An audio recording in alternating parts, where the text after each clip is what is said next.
Greetings and welcome to a story presented by DrTorment.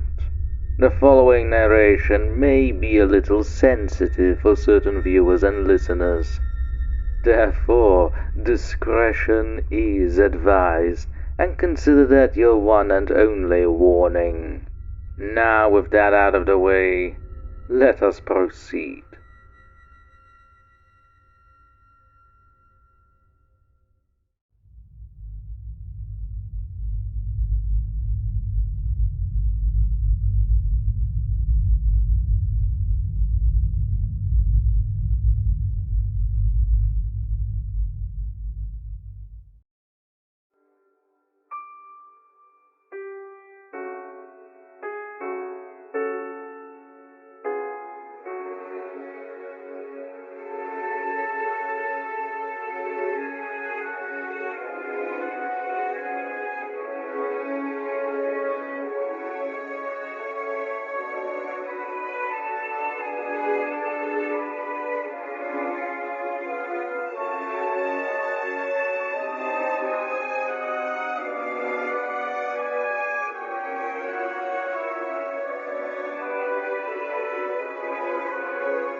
Russian researchers in the late 1940s kept 5 people awake for 15 days using an experimental gas-based stimulant. They were kept in a sealed environment to carefully monitor their oxygen intake so the gas didn't kill them, since it was toxic in high concentrations. This was before closed-circuit cameras, so they had only microphones and 5-inch thick glass porthole-sized windows into the chamber to monitor them. The chamber was stocked with books and cots to sleep on, but no bedding, as well as running water, a toilet, and enough dried food to last all 5 for over a month.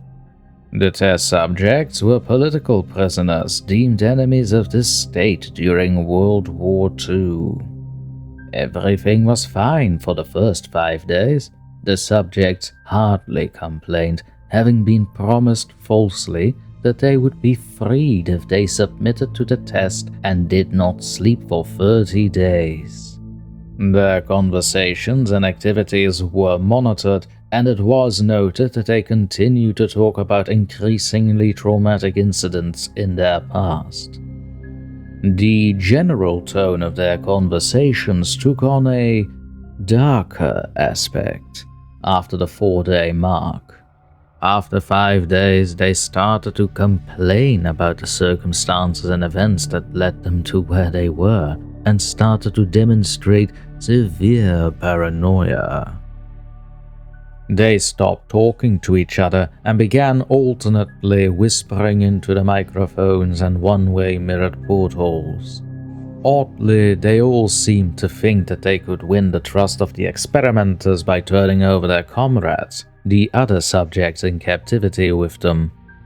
At first, the researchers suspected this was an effect of the gas itself. After 9 days, the first of them started screaming. He ran the length of the chamber repeatedly, yelling at the top of his lungs for 3 hours straight, at which point he continued attempting to scream, but was only able to produce occasional squeaks. The researchers postulated that he had physically torn his vocal cords. The most surprising thing about this behavior was how the other captives reacted to it, or rather, didn't react to it. They continued whispering into the microphones until the second the captive started to scream. The two non-screaming captives took the books apart, smeared page after page with their own feces, and pasted them calmly over the glass portholes. The screaming promptly stopped, and so did the whispering into the microphones. After 3 more days passed, the researchers checked the microphones hourly to make sure they were working, since they thought it impossible that no sound could be occurring with 5 people inside. The oxygen consumption in the chamber indicated that all 5 must still be alive. In fact, it was the amount of oxygen 5 people would consume at a very heavy level of strenuous exercise. On the morning of the 14th day, the researchers did something they said they would not do to get a reaction from the captives. They used the intercom inside the chamber, hoping to provoke any response from the people they were afraid were either dead or vegetables. They announced, "We are opening the chamber to test the microphones. Step away from the door and lie flat on the floor or you will be shot. Compliance will earn one of you your immediate freedom." To their surprise, they heard a calm voice respond in a single phrase. "We no longer want to be freed." Debate broke out among the researchers and the military forces funding the research. Unable to provoke any more response using the intercom, it was finally decided to open the chamber at midnight on the 15th day. The chamber was flushed of the stimulant gas and filled with fresh air, and immediately, voices from the microphones began to object. 3 different voices began begging, as if pleading for the life of loved ones, to turn the gas back on. The chamber was opened, and soldiers were sent in to retrieve the test subjects. They began to scream louder than ever, and so did the soldiers when they saw what was inside. 4 of the 5 subjects were still alive, although no one could rightly call the state that any of them were in as alive. The food rations past day 5 had not been so much as touched. There were chunks of meat from the dead test subjects' thighs and chest stuffed into the drain in the center of the chamber, blocking it and allowing 4 inches of water to accumulate on the floor. Precisely how much of the water on the floor was actually blood was never determined. All 4 surviving test subjects also had large portions of muscle and skin torn away from their bodies. The destruction of flesh and exposed bone on their fingertips indicated that the wounds were inflicted by hand, not with teeth, as the researchers initially thought. A closer examination of the position and angles of the wounds indicated that most, if not all of them, were self-inflicted. The abdominal organs below the ribcage of all 4 test subjects had been removed, while the heart, lungs, and diaphragm remained in place. The skin and most of the muscles attached to the ribs had been ripped off, exposing the lungs through the ribcage. All the blood vessels and organs remained intact, but had been taken out and laid on the floor, fanning out around the eviscerated but still living bodies of the subjects. The digestive tract of all 4 could be seen to be working, digesting food.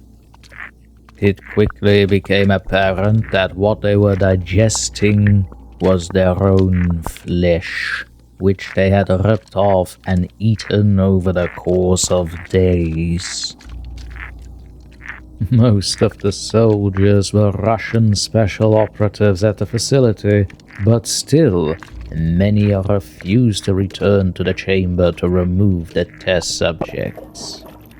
The subjects themselves continued to scream to be left in the chamber, and begged and demanded that the gas be turned back on, lest they fall asleep. To everyone's surprise, the test subjects put up a fierce fight in the process of being removed from the chamber. One of the Russian soldiers died from having his throat ripped out, and another was gravely injured by having his testicles ripped off and an artery in his leg severed by one of the subject's teeth. Another 5 of the soldiers lost their lives, if you count the ones that took their own in the weeks following the incident. In the struggle, one of the 4 living subjects had his spleen ruptured and bled out almost immediately. The medical researchers attempted to sedate him, but this proved impossible. He was injected with more than 10 times the human dose of a morphine derivative and still fought like a cornered animal, breaking the ribs and arms of one doctor. His heart was seen to beat for a full 2 minutes after he had bled out, to the point that there was more air in his vascular system than blood. Even after it stopped, he continued to scream and flail for another 3 minutes, struggling to attack anyone in reach and just repeating the word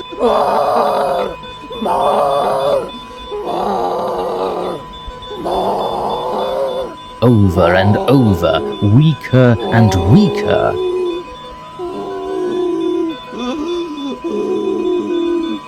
Until he finally fell silent. The surviving 3 test subjects were heavily restrained and moved to a medical facility, the 2 with intact vocal cords continuously begging for the gas, demanding to be kept away. The most injured of the 3 was taken to the only surgical operating room that the facility had. In the process of preparing the subject to have his organs placed back within his body, it was found that he was effectively immune to the sedative they had given him to prepare him for the surgery. He fought furiously against his restraints when the anesthetic gas was brought out to put him under. He managed to tear most of the way through a 4-inch wide leather strap on one wrist, even though through the weight of a 200-pound soldier holding that wrist. It took only a little more anesthetic than normal to put him under, and the instant his eyelids fluttered and closed, his heart stopped. In the autopsy of the test subject that died on the operating table, it was found that his blood had tripled the normal level of oxygen. The muscles that were still attached to his skeleton were badly torn, and he had broken 9 bones in his struggle to not be subdued. Most of them were from the force his own muscles had exerted on them. The second survivor had been the first of the group of 5 to start screaming. His vocal cords destroyed, he was unable to beg or object to surgery, and he only reacted by shaking his head violently in disapproval when the anesthetic gas was brought near him. He shook his head yes when someone suggested, reluctantly, that they should try the surgery without sedatives, and did not react for the entire 6-hour procedure of replacing his abdominal organs and attempted to cover them with what remained of his skin. The surgeon presiding stated repeatedly that it should not be medically possible for the patient to still be alive. One terrified nurse assisting the surgery stated that she had seen the patient's mouth curl into a smile several times whenever his eyes met hers. When the surgery ended, The subject looked at the surgeon and began to wheeze loudly, attempting to talk while struggling. Assuming this must be something of drastic importance, the surgeon had a pen and pad fetched so the patient could write his message. It was simple. Keep cutting. The other two test subjects were given the same surgery, both without sedatives as well, although they had to be injected with a paralytic for the duration of the operation. The surgeon found it impossible to perform the operation while the patients laughed continuously. Once paralyzed, the subjects could only follow the attending researchers with their eyes. The paralytic cleared their system in an abnormally short period of time, and they were soon trying to escape their bonds. The moment they could speak, they were again asking for the stimulant gas. The researchers tried asking why they injured themselves, why they had ripped out their own guts, and why they wanted to be given the gas again. Only one response was given.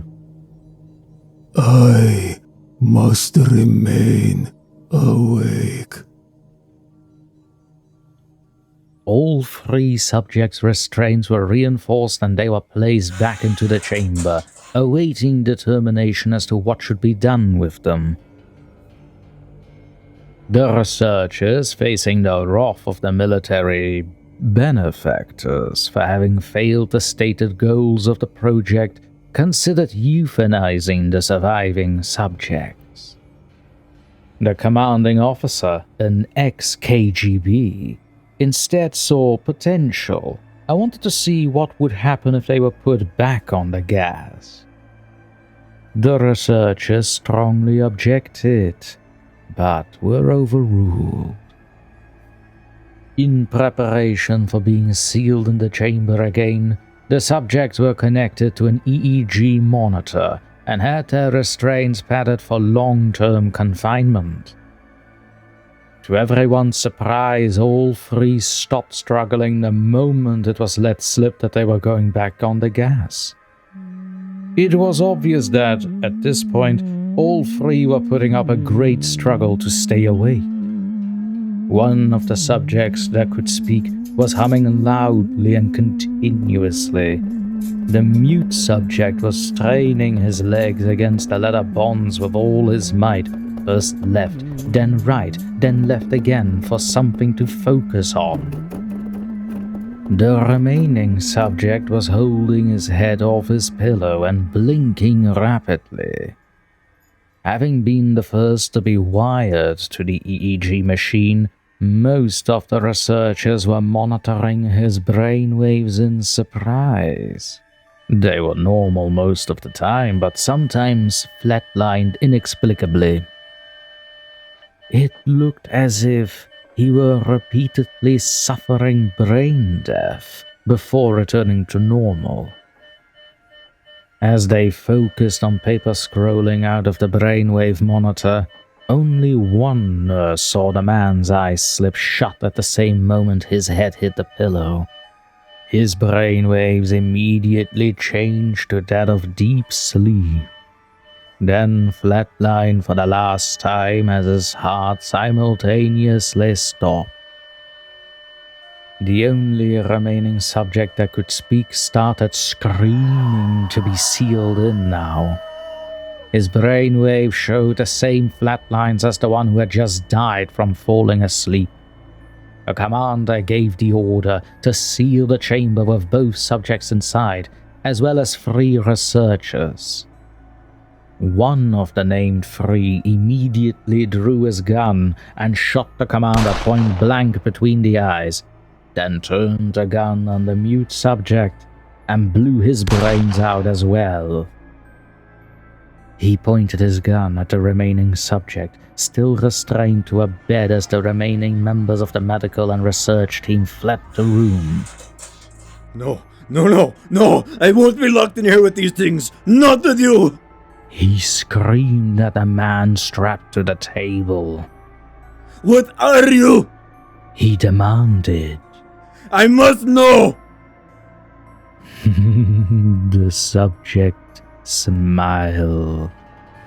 Have you forgotten so easily? The subject asked. We are you.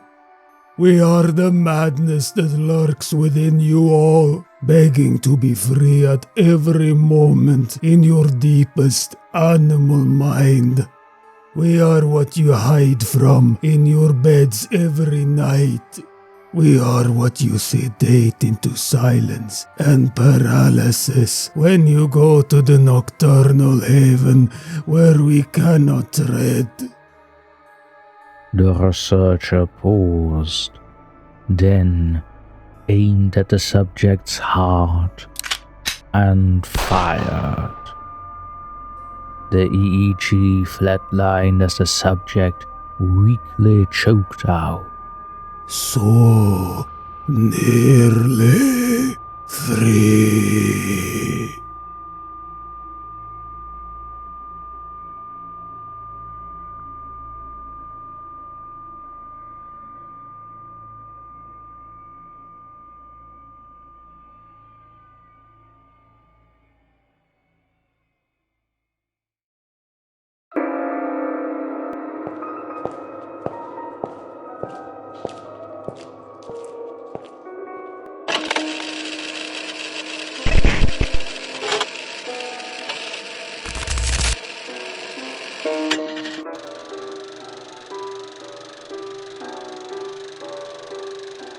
Let us speak of the Russian sleep experiment.